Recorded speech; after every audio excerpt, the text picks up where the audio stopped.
Bismillahirrahmanirrahim. Assalamualaikum warahmatullahi wabarakatuh.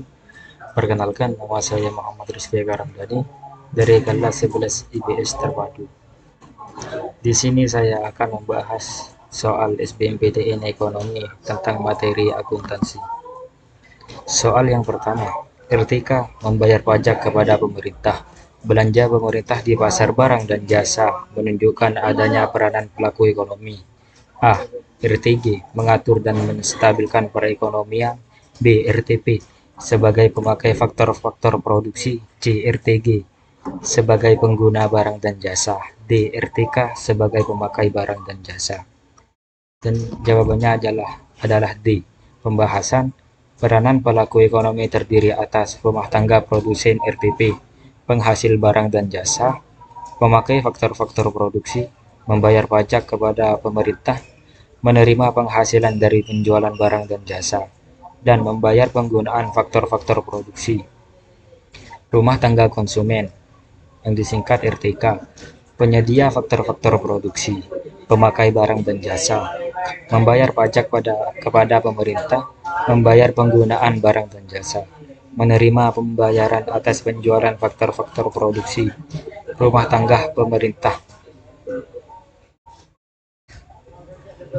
pengguna barang dan jasa, menerima pajak, dan mengatur dan menstabilkan ekonomi.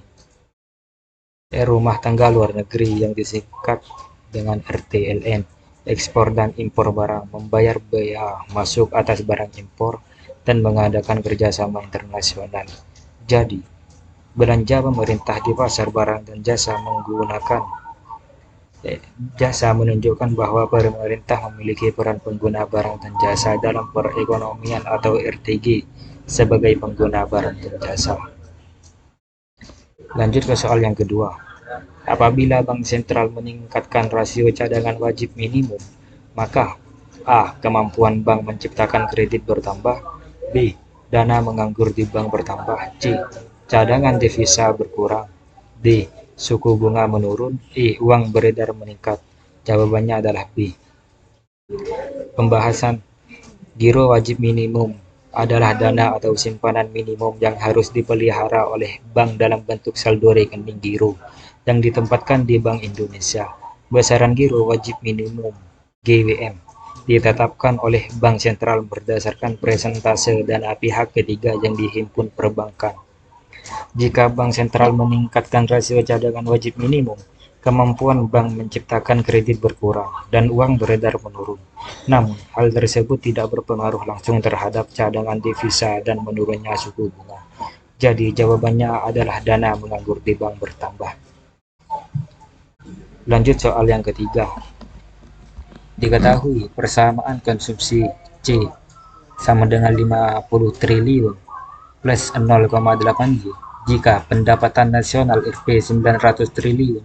Besarnya tabungan masyarakat adalah A. Rp 230 triliun, B. Rp 850 triliun, C. Rp 13 triliun, D. Rp 130 triliun, E. Rp 770 triliun. Jawabannya adalah D. Pembahasan diketahui C sama dengan 50 triliun plus ditambah 0,8 Y sama dengan 900 triliun. Yang ditanya adalah S sama dengan penyelesaiannya. Jadi, besarnya tabungan masyarakat berdasarkan persamaan konsumsi di atas adalah Rp 130 triliun. Yang jawabannya adalah D. Lanjut ke soal yang keempat. Investasi dapat dikelompokkan dalam investasi real dan investasi finansial. Berikut yang termasuk investasi finansial adalah A. Investasi untuk obligasi. B. Investasi kendaraan bagi perusahaan. C. Investasi untuk peralatan produksi. D. Investasi aset tetap. E. Investasi persediaan perusahaan. Jawabannya adalah A. Pembahasan investasi dapat dilakukan pada aset real dan aset finansial sebagai berikut. Investasi pada aset real adalah investasi pada aset yang memiliki wujud. Contohnya, aset real ini adalah properti berupa tanah dan rumah, emas, serta logam mulia lainnya. Berinvestasi pada aset real merupakan hal yang umum dilakukan. Contohnya, membeli properti dan kemudian menyewakannya sehingga diperoleh pendapatan bulanan. Ketika properti tersebut selesai disewa, umumnya harganya akan naik dan selanjutnya dapat dijual dan mendapatkan keuntungan. Umumnya, bagi yang berinvestasi di aset real akan banyak mendapatkan keuntungan karena meskipun harganya bisa naik atau turun, tetapi dalam jangka panjang nilainya cenderung meningkat. Investasi pada aset finansial. Aset ini merupakan aset yang wujudnya tidak terlihat, tetapi tetap memiliki nilai yang tinggi. Umumnya aset ini terdapat di dunia perbankan dan juga di pasar modal. Di Indonesia dikenal dengan Bursa Efek Indonesia. Beberapa contoh dari aset finansial adalah instrumen pasar uang, obligasi, saham, dan reksadana. Jadi, salah satu contoh investasi pada aset finansial adalah investasi untuk obligasi, yang jawabannya adalah A. Lanjut kepada soal yang terakhir. Berikut ini menunjukkan peranan penting koperasi bagi masyarakat, khususnya para anggota, kecuali A. Menciptakan dan memperluas lapangan kerja, B. Ikut meningkatkan taraf hidup rakyat, C. Membantu para anggotanya dalam meningkatkan penghasilan, D. Ikut memperbaiki tingkat pendidikan dan keterampilan masyarakat, E. Meningkatkan status sosial masyarakat. Jawabannya adalah D.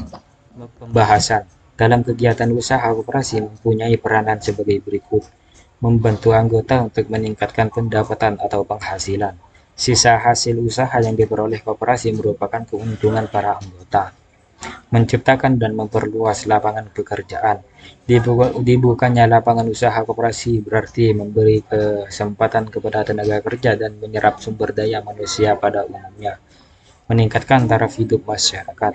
Kegiatan meningkatkan penghasilan para anggota koperasi berarti meningkatkan taraf hidup masyarakat, turut mencerdaskan bangsa. Usaha koperasi bukan hanya kegiatan bidang material, tetapi juga mengadakan kegiatan pendidikan terhadap para anggota, sehingga berperan dalam mencerdaskan kehidupan bangsa, mempersatukan dan mengembangkan daya usaha dari orang, baik perseorangan maupun warga masyarakat, menyelenggarakan kehidupan ekonomi secara demokrasi. Pada setiap kegiatan koperasi berdasarkan hasil musyawarah anggotanya. Hal ini merupakan pencerminan dari pelaksanaan demokrasi ekonomi. Jadi, yang tidak termasuk peran koperasi secara langsung adalah ikut memperbaiki tingkat pendidikan dan keterampilan masyarakat. Yang jawabannya adalah B. Kurang lebihnya mohon maaf. Semoga bermanfaat. Assalamualaikum warahmatullahi wabarakatuh.